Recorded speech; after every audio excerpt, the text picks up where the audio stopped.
Hello everyone. Welcome to English Shorthand classes. Exercise 19. Get ready for the dictation. Start.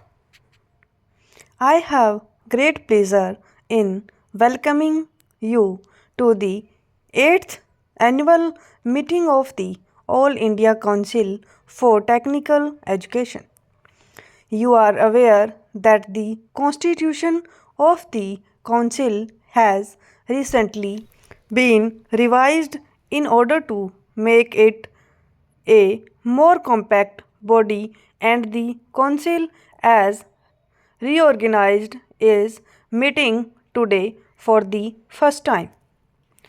I will therefore crave your indulgence for a few minutes to refer to the circumstances in which the council was originally set up and the work it has accomplished in the last 7 years. It was in January 1944 that the Central Advisory Board of Education recommended, at the instance of the Technical Education Committee of that body, that the government should set up a central organization to stimulate, coordinate, and control the provision of technical education on an all India basis.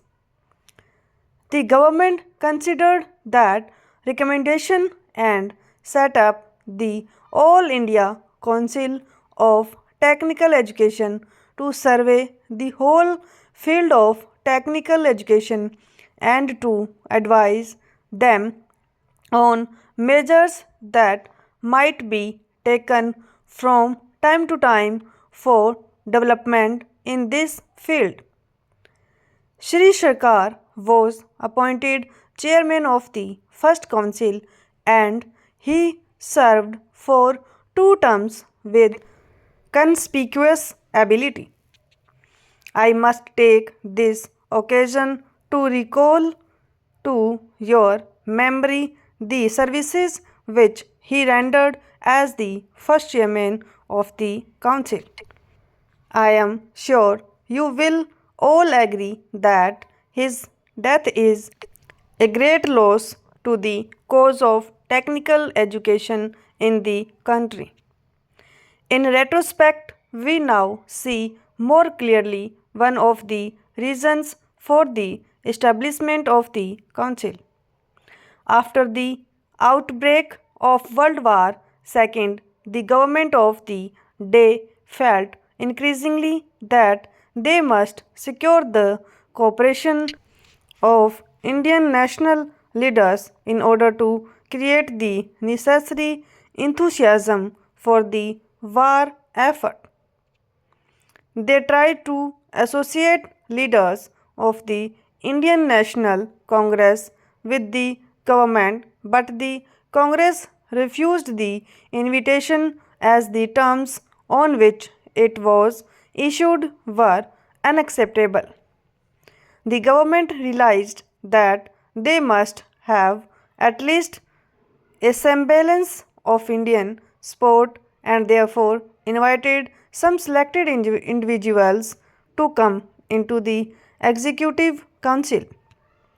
They also wanted to prove to the world that even if the Congress leaders had not agreed to accept office, they were themselves anxious to develop nation building services in India. Those who accepted the British invitation were thus in a position of advantage and utilized the pressure exercised by them. I have watched closely the valuable contribution of the Council towards the development of technical education in the country since its inception.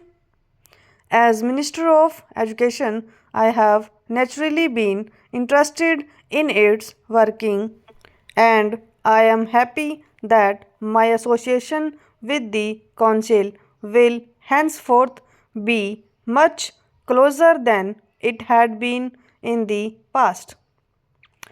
Some of the landmarks in the history of the Council naturally come to my mind on this occasion. You are aware that it was primarily at the initiative of the Council that the Government of India decided to strengthen a number of undergraduate institutions in various parts of the country by providing grants amounting to about 1.5 crores of rupees. It was also on the recommendations of the Council that the government accepted the proposals of the Sarkar Committee to set up four higher institutes of technology in the country.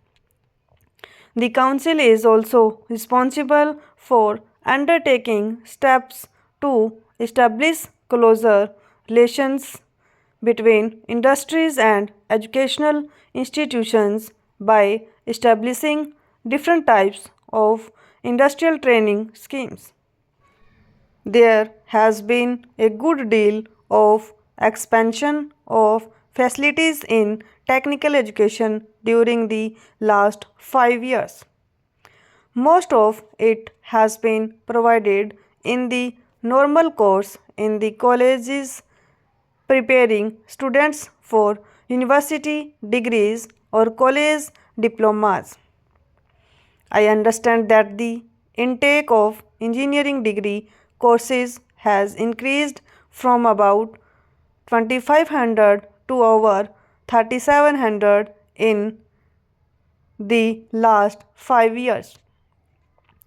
The intake in engineering diploma courses has also increased from about 3000 to almost 5000 during the same period.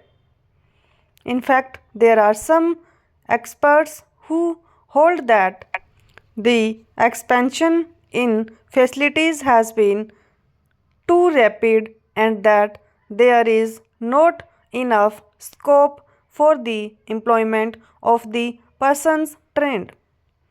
Others hold equally strongly that even today we do not have an adequate number of properly trained personnel for the various approved projects and purposes. What is therefore needed is a review of our requirements not only in terms of numbers but also in terms of the type of training necessary.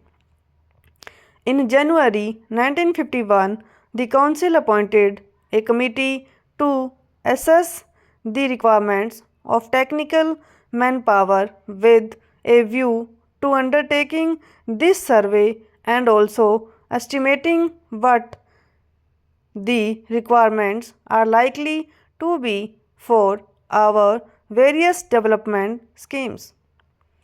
I understand that as the Planning Commission had not until recently taken final decisions on the various schemes, the committee was unable to come to firm conclusions.